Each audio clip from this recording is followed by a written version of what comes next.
Okay. So the first question I wanted to ask is, um, I want to go around the room and everybody tell me why you got into real estate. Brandon first,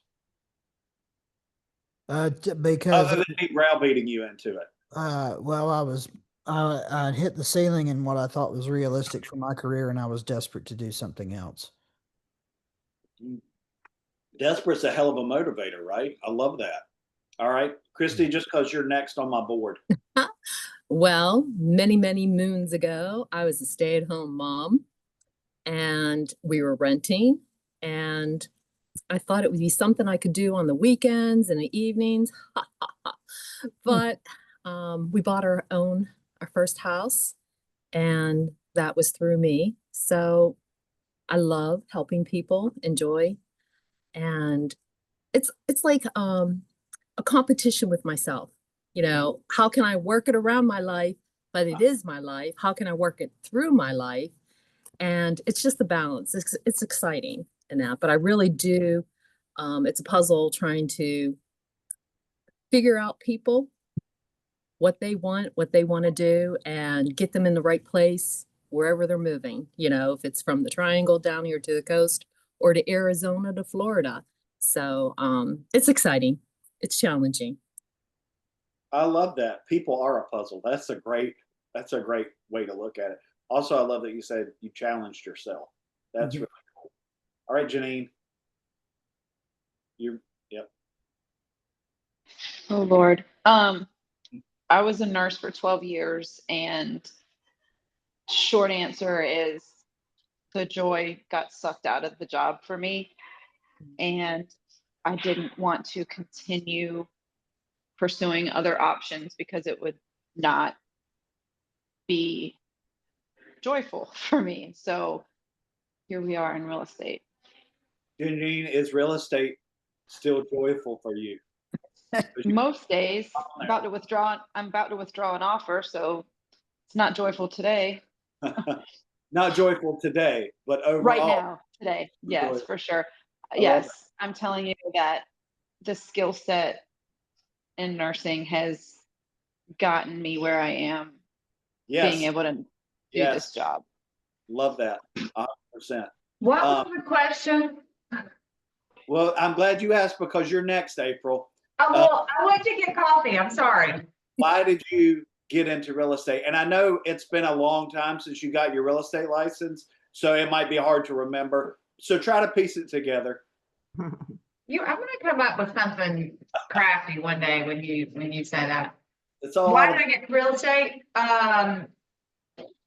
Similar to, I guess, other people, just navigating life, kids, husband, all the things. And I wanted something on the side that I could raise my kids with and what have you. I didn't get into sales immediately, but all y'all know that. I started on the administrative side with a large team in Raleigh, and I fell in love with it. I loved the checklist, the checking the boxes. So honestly, that is the piece of the business that I really like. It has been the hardest thing I have ever done to switch over to sales. At 48, Same. it's not something that comes natural to me. I am outgoing, and that part of it is fine, but it's been challenging, and I got in it in 24, and it's just been hard as heck, if I'm being honest. So, I love that y'all are happy to help people and all that great stuff, but I don't know. It's just been really hard. So I'm hoping that it's getting easier because I'm finding my way. But anyway, that's keeping it real. we love real. Thank you for sharing that. Connor. Um, so I was originally a hairdresser and I broke my foot on a run. And so I was down for 6 weeks and kind of made me think, what else could I do in case I couldn't do hair? And then so I love working with people, and helping people, and I love, showing homes. I did that. I always, when my friends wanted to buy a house before I was in real estate, I was always the one who was like, I'm going to find you your house. Hold on. And so I got into it because I loved helping people. I loved working with people, and it's just an exciting job. And most days I don't want to drive my car off of a bridge, but some days I do. Like Janine said, when you're terminating a contract that you've worked really hard for, but yeah, I love it, and I enjoy helping people find their house and navigate the stressful times of purchasing, especially your first home when you don't know anything about buying a house. It's stressful, so trying to make it a not so stressful process. That's So, good. I like that. Thanks for sharing. I love my favorite clients are first timers. I mean, yeah. that's because they don't know anything and they're happy to listen to advice and they're eager to seek out help and things like that. They ask really great questions that we, not that we forget, but you don't pay as much attention to sometimes. But just because maybe they're not a big deal, but it's curious what people think might be a big deal. If that's a good way to describe it. Anyways, Steve, I'm gonna go to you next. What made you get into real estate? What's your why?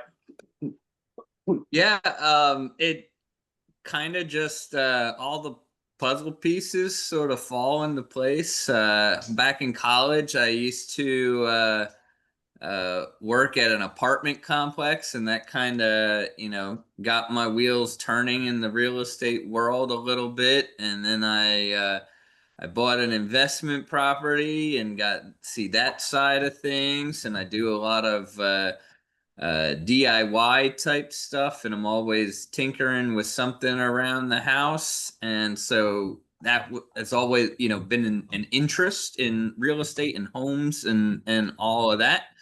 And then my education is in business, and that side of things. And I at one point taught a class on entrepreneurship at Fayetteville State, and I'm like, you know what? It's why not put these things together? Things that I enjoy, and kind of take the whole if you love what you do, you won't work a day in your life type philosophy, and I do 99% of the time, at least I do. So That's a high percentage. I love that because this is a challenger business. So if you feel that way, that's a I might be exaggerating just a oh, little bit. bit. So when are you going to open a restaurant? Is that your next venture? I'm good on a small scale. When I try to feed multiple people, that's when the smoke detectors start going off. So you won't find me opening a restaurant anytime soon. Very nice. I love it. Thank you for sharing. Ellen, you're up. Let me turn my camera on. I haven't brushed my hair today. Sorry. I got up my phone started ringing at 8 o'clock, and I just had 2 minutes ago. I was like, oh my gosh, it's 10 o'clock. Got to get on here.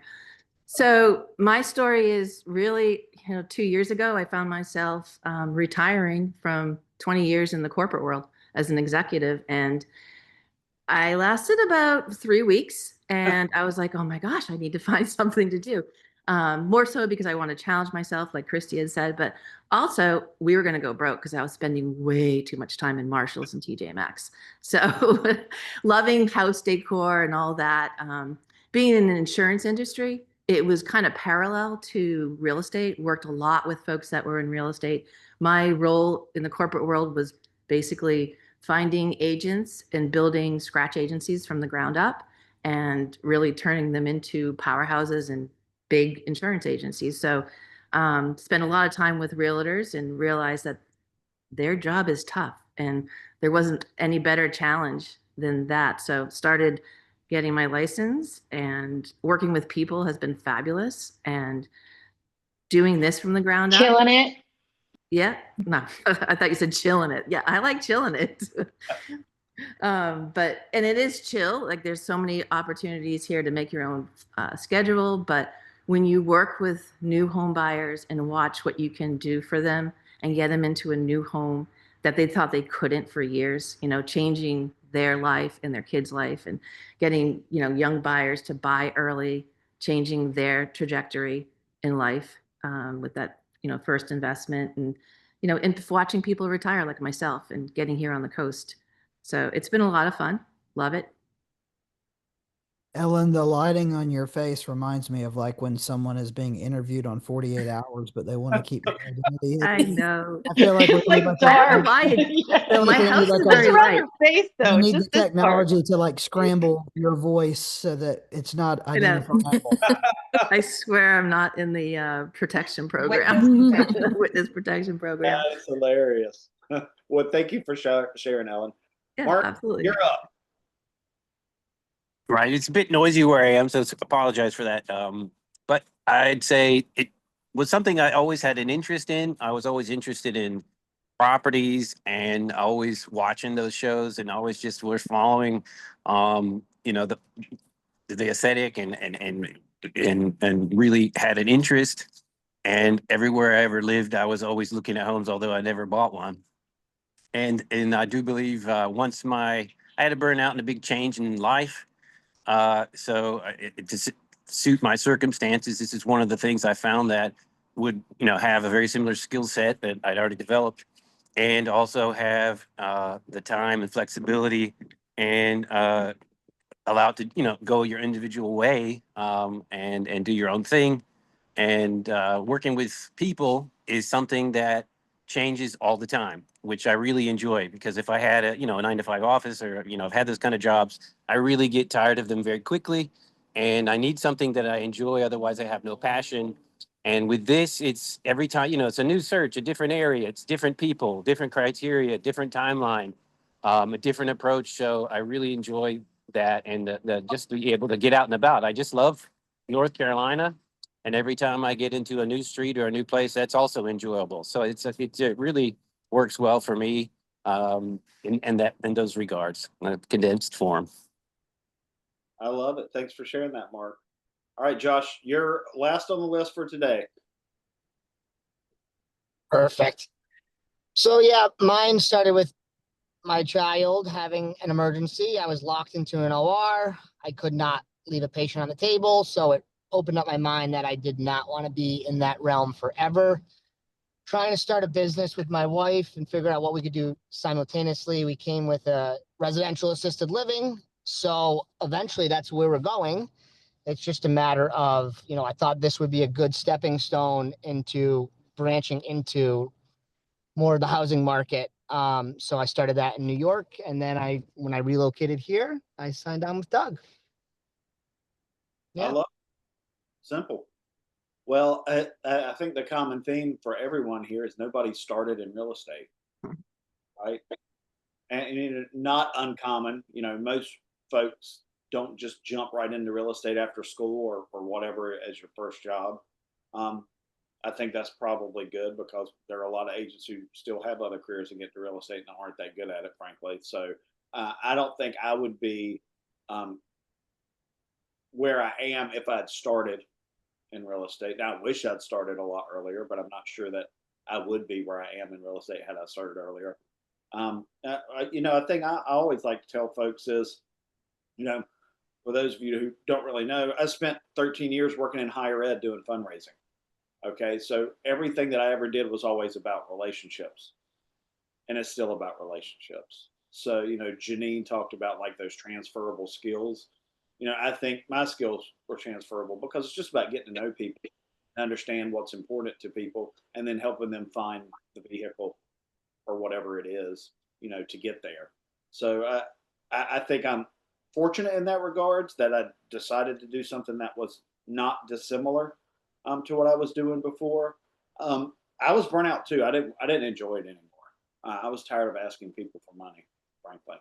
But I guess I'm still kind of asking people for money. It's just in a different way, And to April's point about being in sales, I never, my first several years in real estate, I was like, I'm not in sales. I'm not selling anything. And it's true, I'm not selling a product. What we're all selling is ourselves.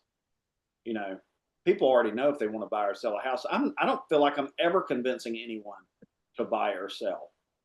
What I'm convincing them is I'm the best person to help you make this couple $100,000 decision. So I think that's a good mindset, to kind of lead with. The other question I wanted to ask is who considers real estate their full-time job? Do. Yep. Okay. Yep. I definitely do. My next question is how many hours is a full-time job? 40 plus. Depends on the It week. depends upon the week. Yep, 100%. All right, so let's say average. 60. Damn. That's No, I'm kidding. It's not that much. No, it depends. It honestly depends on how many deals you have going and how many clients you're actively working with. I don't know. Does it? Yeah. I'm I would say, Hold on, let me ask a question. Should you work less hours if you have fewer deals? no, you're working harder to find deals. Ah, Ellen's talking my language. Yeah. You work differently. It's different. Differently. I Yeah. put 40 to 60 hours in, or probably like 40 hours. The 60 might be the crazy weeks, but every week, regardless of what I'm doing, whether I have deals on the table or if I'm trying to find prospects, working the system, the CRM. Anybody similarly want to comment on Yeah, that? I mean, I think the systems that we have in place is what's gonna help us continue to be a good agent and my day doesn't change unless I have showings or something. And, I'm still kind of new at all this, but I was telling Janine the other day, like I get up, I do all my closing manager stuff right away, usually about 6:30, 6:45, so that, anything that comes in, I can hit it off before attorneys are up and on. But, I have a time I call in the mornings and then I have a time I call in the afternoon. And my day doesn't change. I just have more time to call if I'm not out showing houses. So it's different. It changes. Well, and that speaks to the power of, and we all talked about this when you joined the team, building that ideal schedule and slotting times to do stuff. And that's how you hold yourself accountable. April, I love that. I'm not kind of that structured. Same. And that's okay too, but you need to find what works for you, right? And that's great, April. I appreciate you sharing that. I think the point that I'm trying to make here is if this is your full-time job, are you treating it like a full-time job? And I think, you should be working harder to find business than working on your current deals. Because unless you're brand new to this, and I mean like less than 5 or 6 career transactions, you should have the transaction stuff figured out now. Okay. The paperwork and stuff is not difficult. Now, occasionally something comes up that's a little out of bounds that we have to deal with. But 80% of your time needs to be spent on finding new business. So I'm challenging you all to make sure that you're doing that. And if you're not busy, writing contracts, showing houses, negotiating due diligence, preparing for closing, putting up signs, whatever, what are you doing with the rest of your day? And, I can't be there. Nobody's here telling me to get up and do it. And there's just this voice back here that says, okay, that's enough. Put her or whatever, put the phone down, make some calls. You got to do I'll that. tell you what. Andrew's furloughed right now with no pay. And he's like, I guess you're my, huh? Is he your voice? Well, he just told me, he's like, I guess you're my sugar mama for a while. I was like, well, you're lucky I got, 4 deals pending. So that's, if that's not motivation for you to, keep going. I've got a great idea. This might not be his forte. Oh, he ain't coming on board. I swear to God. No, just get your database and tell him to call old leads. Oh, Jesus. He can't even handle picking up the phone call to call a doctor to make an appointment. You kidding me? I would love to hear Andrew do that. That would make me laugh. No, you would not. Eric's threatening to get his license, and I'm like, nope, been there, done that. Eric would be great at it. Nope, been there, done that. We worked together for years. Andrew was like, he'll be like, I don't know how you do that every single day. That is excruciating. I really like what Ellen said, and I would agree. I think the task that you're doing may be different depending on how many deals you have under contract and you're massaging at that time. But the same amount of time needs to be taken into it. And I would venture to guess that a lot of people are probably not giving themselves credit in terms of how much time they're spending on their business for things that they're doing that they don't really think are related to business. When you comment on a past client's Facebook page, when you send them an anniversary text message, when you do all these things, when you're It checking counts. what the interest rates are today at 4 o'clock, when or around then when Mortgage News Daily updates. I mean, those are things that you're doing. Not all of them are dollar producing activities, but I could make the argument that they're integral Yes. for your business. Yeah. Staying top of mind is really difficult, and we talk about this a lot. And I've been listening to some stuff and reading some stuff about Zillow and some things that Zillow is doing, and I think a lot of people want to use Zillow as an excuse for losing clients. But I think that's an easier argument to make than saying, "Hey, I did a good job staying in touch with my past clients Yeah. that weren't close, fierce friends," or the guy that I sold a house to 4 years ago that was a random online lead that we didn't really connect over anything personal, so I haven't stayed in touch with that guy as well as the guy that likes the Cubs like I do or likes bourbon like I do or whatever. I think a lot of people want to use all of these things in the industry that they have zero control over to make excuses when really we're just not using time wisely. And I'm just as guilty of it as anybody else. And so figuring out things to do every single day, especially when you're not in a referral program or you're on a lead generation, you've got to figure out some way to make sure that your hand is still up so that these people know that you exist. That's going to be different for everybody. And that's a really difficult thing to do. That's well said. Yes. Well said. This is Got to gonna think outside the be box. Got to get creative. Yeah, and it's really hard because when you're down, like when you got nothing going on, that's when you don't want to call, right? But you really have to pull yourself through that and get on the phone because that's when things are going to turn around. And I've been there many times, like, ugh, nothing's going to come of this. I'm Well, not getting on the phone. this is something that I deal with too, Ellen. And again, I'm not on a lead gen. Everything is something that ultimately comes back to me. But when my business is slow and I'm not out showing homes, I don't have a sign in the yard, that all sucks. But I'll tell you what sucks a lot worse. 30, 45, 60 days later, when I don't have a direct deposit from Same. Yap Mhm. LLC in my checking account, my Yep. business checking account. Yep. That really sucks ass, right? And so that is the motivator to Yep. make sure that I'm doing the things that I need to do on a daily basis to put myself in a position to do that. Yep. Mhm. Yep. Blessing in So the true. business, and that's You're why going to get out what you put in. yeah, that's why Yep. so many people get in it, right? They want the freedom, they want the flexibility, blah blah blah. But do you really? Do you really? Discipline. You get the freedom, you put in the work so you can have the freedom to go to Italy for 10 days or whatever that looks like.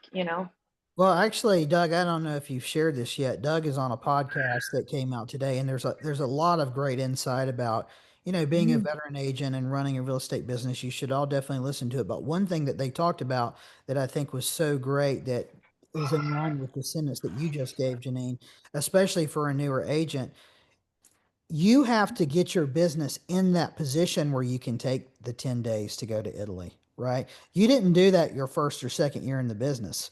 You were in the business for several years where you're kind of on autopilot to a degree, but it's dangerous to be there. So you keep doing the little things every single day. But you built yourself to a position where, I can do this for a week and a half or whatever. That's not something you do your first 90 days in real estate, right? If you really want to be successful. So you should all definitely listen to that. But yeah, you're right. Doug is right. That's the blessing and the curse of the business. There's nothing stopping me from dicking around today, but there is because I want to have money in 45 days or whatever it is. Yep. I'm telling you, Be you a- feel that. Right? I mean, and everybody has different goals and everybody has different motivators, right? And that's fine. Nobody has to be, we're not all on congruent levels or whatever, if that's the right term.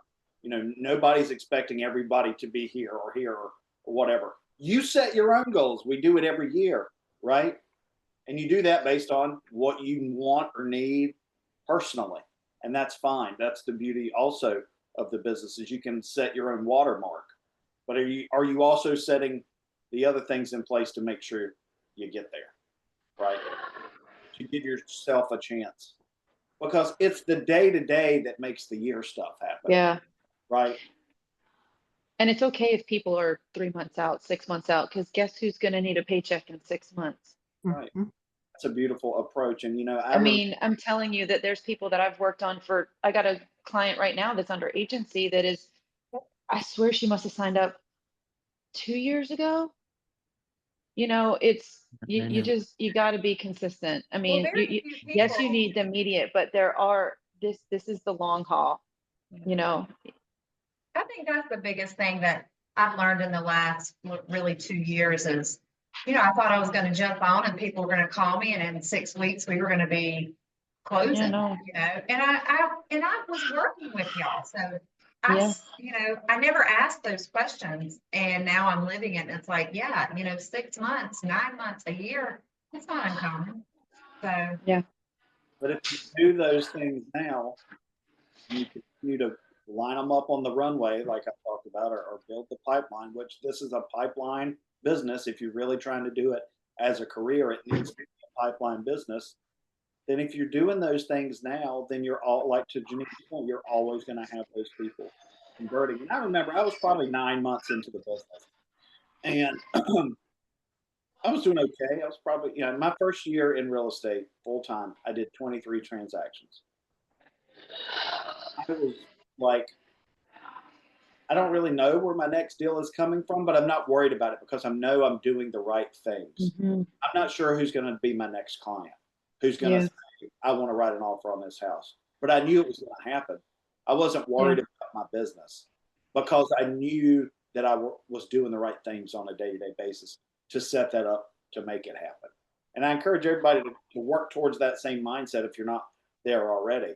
But that all comes from what we're doing, not what somebody else is doing. And in real estate, it's really common to say, well, they're not ready. They're not ready. Rates aren't good. Rates aren't good. The market's not good. The market's not good. Okay, well, you can't control any of that. What can you control? Mm-hmm. And are you controlling? Are you being controlled by external factors? Yeah.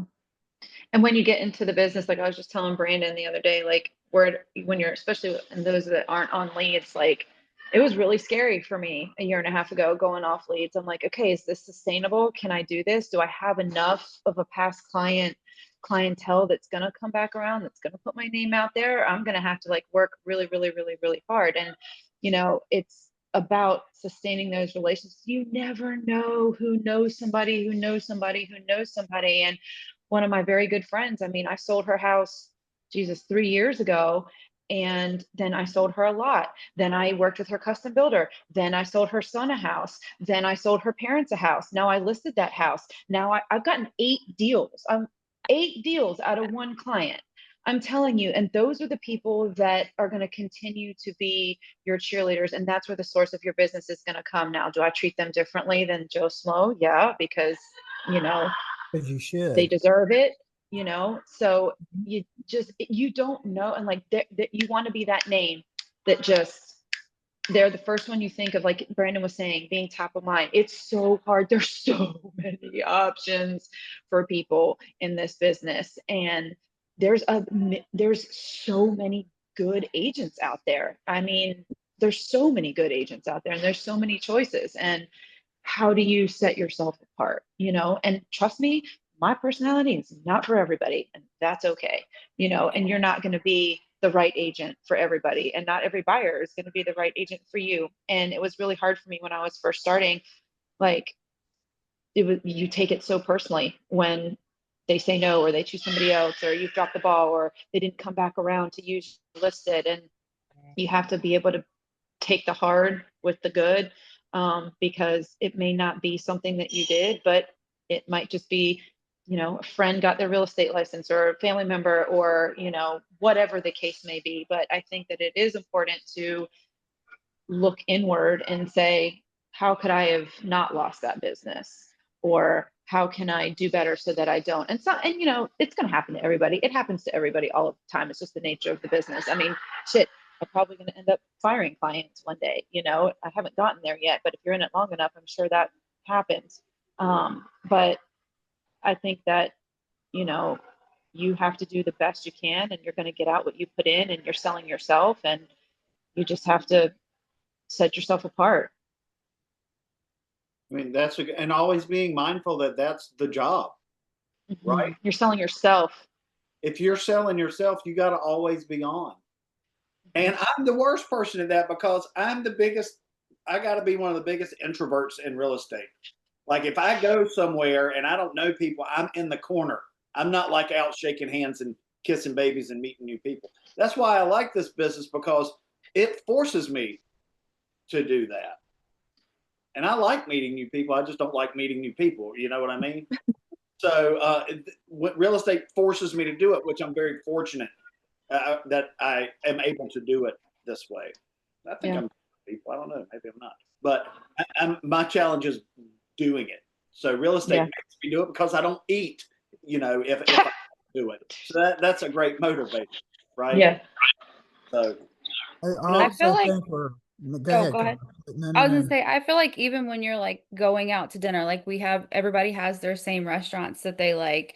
When you walk in, they all know you. I feel like that's still kind of working because you're building relationships. So that way that person may not be getting ready to buy, but their friend may be moving here in 6 months or whatever. I mean, you just talking They're to going to people call while you. you're out at dinner. Like we went to dinner last night and she's like, oh, you guys are here every Wednesday. I love seeing you, blah, blah, blah. Is the food my favorite? No, probably not. But like the people are nice. You talk to everybody and like, so I feel like that's part of working too, is building relationships while you're out and talking to people and I love that. Sponsoring the soccer team and having your logo on the field. Probably not going to get a deal out of it, but at least it's out there and you're putting yourself out there. I'm doing that right now. I'm ordering t-shirts this week for the soccer. Yeah. Let me ask you this, because this just kind of popped into my head. How many of you really know what a lot of your friends do for a living? Like actually know, like understand their job. I mean, I don't. You mean like in the weeds of their job? Yeah, right. Like, I mean, I understand that, hey, they're an engineer. Yeah. Right. But that's not the same thing. Right. Oh, no. Right. No. How many people do you think who know us know what we do? No clue. I have no clue. Now, I mean what we do for a living, not the actual ins and outs of it. Oh, well, yeah. Good. Yeah. They better all freaking know. Yeah. Oh, yeah. And if they don't associate, you know, Janine with that real estate agent at one time, then you're not talking to problem about what you do. Yep. Right. And to Brandon and Janine's points and everybody who's been in this for a while, yeah, all your friends aren't going to use you. And yeah, I take that shit personally, and I'm not going to apologize for taking it personally. It is what it is. Okay. It's my business. It's my family that I'm trying to feed. That's okay. You know, it's their right, but I don't forget it. Right. Yeah. And I don't think there's anything wrong with that, because it motivates me to make sure I'm more out there so other people use me. That's the way I use it as motivation. And I think that, yeah, everybody find your own motivation, right? So this is a hard business, but it's a great business. When it's good, it's great. That's exactly right. When it's tough, it's really tough. Really tough. And it's been really tough for a while here. Yeah. But we're all still here kicking and screaming. So, you know, if you're not where you want to be, kick a little harder and scream a little louder. I don't know, stick with it. Make sure you're treating it like what you intended it to be when you started it. And, you know, always take a second to remember your why every day. Yeah.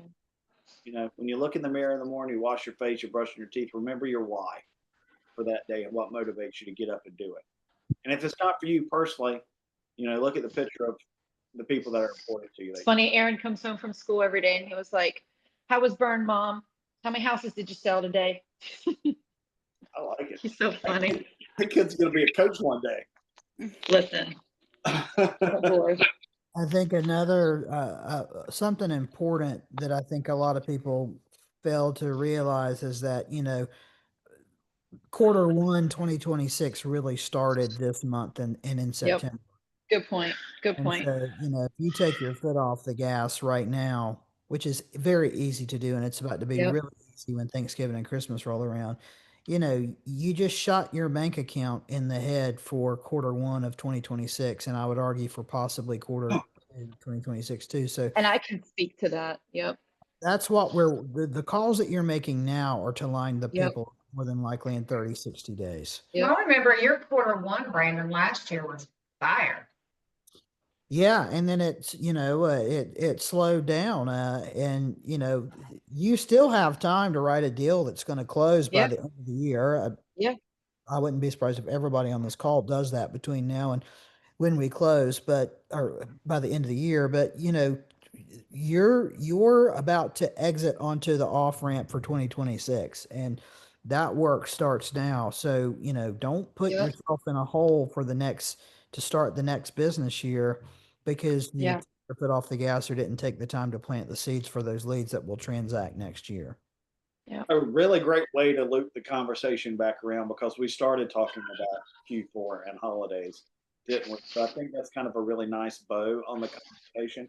And while people will say, oh, well, people are checking out. Well, you know who else is checking out? Other agents. Other agents. I was Don't just going to be say the that. one Other agents. Be Yep. the one that checks in during the holiday. Yep. So they'll be the one. So you'll be the one that they call or that they refer to. I'm literally setting all my leads right now that I'm calling to the 3 weeks in December. I'm gonna call everybody. And Right. blast them. I love it. I love it. Coast team, if you want to get on the email with, I've already sent her, the girl that makes my tree ornaments for all my closed fires. If anybody wants on that, let me know. Yeah. I'm just getting ready to order some too. Not that I have that many right now. I know I only have like 8, but it's fine. That's all I have. That's really the discussion I wanted to have today. We talked so much about processes and systems and forms and stuff. I wanted to have a conversation about that. So I hope this was helpful for everybody. It was for me. I really enjoyed the back and forth, and I appreciate everybody, adding into it. That's really the purpose of these things, is so we hear each other about how we're experiencing the business, so we can find what we can take from everybody else and kind of mold it into our own tool. So I hope that you're all able to do that. Thanks, guys. If anybody has anybody in the ferry that needs a small house, I have a 2-bedroom going on Monday. Send it out like I did yesterday. I'm going to. Yeah, I will. That was cool. It was cool. It came through. Yeah. I was like, oh, that's neat. Sell that condo at Topsail Dunes. I know you people love to go to the beach. Go sell it. Beautiful. All right, y'all. All right. Have a good day. Yeah. Bye, Take guys. care, everybody. Hey, guys. Bye. Yeah.